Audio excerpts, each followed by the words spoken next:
साथियों देखिए, पहला प्रश्न है कि दिल्ली सल्तनत शासित हुआ था कुल कितने राजवंशों द्वारा? तो 5 राजवंशों द्वारा। कितने? 5 राजवंशों द्वारा। ऑप्शन सी हमारा राइट आंसर हो जाएगा। देखिए, 5 राजवंश कौन से थे? तो देखिए, गुलाम वंश जो था वो 1206 ईस्वी से लेकर कितना था? 1290 तक। कितना? कब तक? 1290 तक। उसके बाद आता है आपका खिलजी वंश। जो खिलजी वंश था वो 1290 से लेकर कितना था? 1320 ईस्वी तक था। कब तक? 1320 ईस्वी तक। उसके बाद आता है तुगलक वंश। तुगलक वंश जो था ये 1320 से लेकर आपका 1412 ईस्वी तक था। उसके बाद आता है सैयद वंश। सैयद वंश जो था आपका 1414 से लेकर 1451 तक था। कितना तक? 1451 तक। और लास्ट में आता है, आखिरी में आता है लोधी वंश। लोधी वंश जो था आपका 1451 से लेकर सन 1526 ईस्वी तक था। कब तक था? 1526 ईस्वी तक था। तो इस तरीके से देखा जाए तो 5 राजवंशों ने दिल्ली पर शासन किया है। चलिए, अगला प्रश्न है कि गुलाम वंश का संस्थापक कौन था? गुलाम वंश का संस्थापक कौन था? तो गुलाम वंश का जो संस्थापक था वो कुतुबुद्दीन ऐबक था। कौन था? कुतुबुद्दीन ऐबक था। ऑप्शन डी हमारा राइट आंसर हो जाएगा। देखिए, कुतुबुद्दीन ऐबक को लाख बख्श के नाम से भी जाना जाता था और इसने अपनी राजधानी कहाँ बनाई थी? तो लाहौर में बनाई थी। चलिए, उसके बाद अगला प्रश्न है कि कुतुबुद्दीन गुलाम राजवंश का संस्थापक था।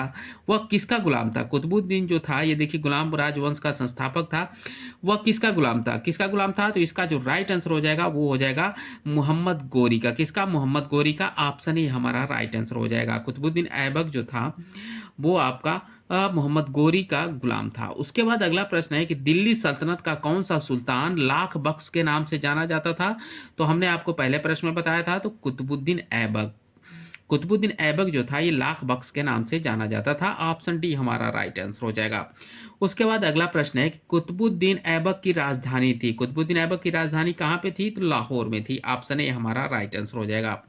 चलिए, अगले प्रश्न की तरफ बढ़ते हैं। अगला प्रश्न है कि सुल्तान कुतुबुद्दीन ऐबक की मृत्यु कैसे हुई? सुल्तान कुतुबुद्दीन ऐबक की मृत्यु कैसे हुई? तो इसका जो राइट आंसर हो जाएगा वो हो जाएगा चौगान की क्रीड़ा के दौरान अश्व से गिरने के पश्चात उसकी मृत्यु हो गई। चौगान यानी कि पोलो खेलते समय घोड़े से गिरकर कुतुबुद्दीन ऐबक की मृत्यु हो गई थी। ऑप्शन डी हमारा राइट आंसर हो जाएगा। चलिए, अगले प्रश्न की तरफ बढ़ते हैं। अगला प्रश्न है कि निम्नलिखित में से किसने दिल्ली को सल्तनत की राजधानी के रूप में स्थापित किया था? तो इसका जो राइट आंसर हो जाएगा वो हो जाएगा इल्तुतमिश ने। किसने? इल्तुतमिश ने। ऑप्शन बी हमारा राइट आंसर हो जाएगा। इल्तुतमिश ने दिल्ली को सल्तनत की राजधानी के रूप में स्थापित किया था।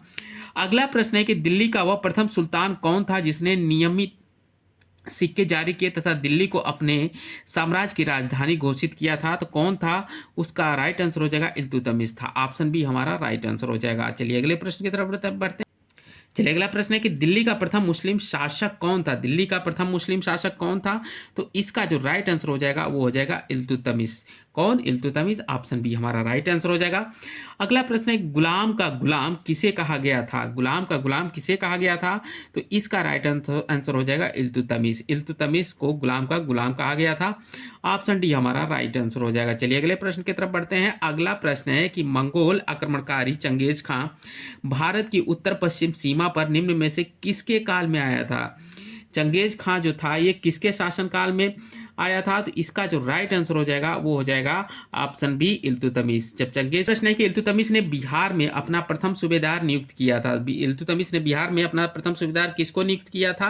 तो इसका आंसर हो जाएगा मलिक जानी को। किसको? मलिक जानी को। ऑप्शन डी हमारा राइट आंसर हो जाएगा।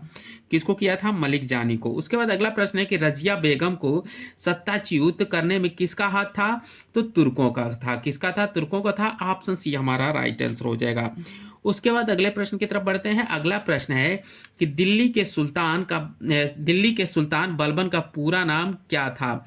सुल्तान बलबन का पूरा नाम क्या था? तो इसका जो राइट आंसर हो जाएगा वो हो जाएगा गयासुद्दीन बलबन। ऑप्शन सी हमारा राइट आंसर हो जाएगा।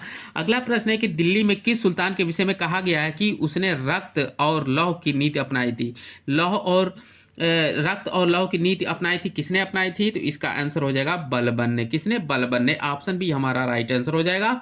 अगले प्रश्न की तरफ बढ़ते हैं। अगला प्रश्न है कि अपनी शक्ति को समेकित करने के बाद बलबन ने भव्य उपाधि धारण की। तो किसकी उपाधि धारण की? तो इसका आंसर हो जाएगा आपका जिल्ले इलाही का। किसका? जिल्ले इलाही का। ऑप्शन सी हमारा राइट आंसर हो जाएगा। चलिए अगले प्रश्न का प्रश्न है कि निम्नलिखित में से किसने भारत में प्रसिद्ध फारसी त्योहार नवरोज को आरंभ करवाया? नवरोज को किसने आरंभ कराया? तो इसका जो राइट आंसर हो जाएगा वो हो जाएगा बलबन ने। किसने? बलबन ने। ऑप्शन ए हमारा राइट आंसर हो जाएगा। अगले प्रश्न का प्रश्न है कि निम्नलिखित में से कौन सा कथन बलबन के संबंध में सही नहीं है? तो देखिए, उसने इक्तादारी व्यवस्था का प्रारंभ किया, ये सही नहीं है। ऑप्शन बी हमारा राइट आंसर हो जाएगा। इक्तादारी व्यवस्था जो प्रारंभ किया था ये इल्तुतमिश ने किया था, ना कि बलबन ने किया था। तो ऑप्शन बी हमारा राइट आंसर हो जाएगा। अगला प्रश्न है निम्नलिखित सुल्तानों में किसने गुड़मुक्तेश्वर की मस्जिद की दीवारों पर अपने शिलालेख में स्वयं को खलीफा का सहायक कहा था? किसने कहा था खलीफा का सहायक? तो इसका जो राइट आंसर हो जाएगा वो हो जाएगा आपका ऑप्शन ए बलबन ने। किसने कहा था? ऑप्शन ए बलबन ने कहा था। से कौन सा शासक दास राजवंश से संबंधित है? कौन सा शासक दास राजवंश से संबंधित है? तो इसका आंसर हो जाएगा इल्तुतमिश। ऑप्शन ए हमारा राइट आंसर हो जाएगा। छोटा बालक तेमुजीन बड़े होने पर क्या कहलाया? तेमुजीन बड़े होने पर क्या कहलाया? तो चंगेज खां कहलाया। चंगेज खां का बचपन का नाम क्या था? तेमुजीन। तेमुजीन था। क्या था? तेमुजीन था। ऑप्शन बी हमारा राइट आंसर हो जाएगा। अगले प्रश्न की तरफ बढ़ते हैं। अगला प्रश्न है कि दिल्ली पर राज करने वाली प्रथम महिला शासिका कौन थी? तो ये थी रजिया सुल्तान। कौन थी? रजिया सुल्तान। ऑप्शन बी हमारा राइट आंसर हो जाएगा। अगला प्रश्न है कि दिल्ली के सुल्तान का पद संभालने से पहले बलबन किस सुल्तान का प्रधानमंत्री था? तो इसका आंसर हो जाएगा नसरुद्दीन का। किसका था? नसरुद्दीन का था। ऑप्शन ए हमारा राइट आंसर हो जाएगा।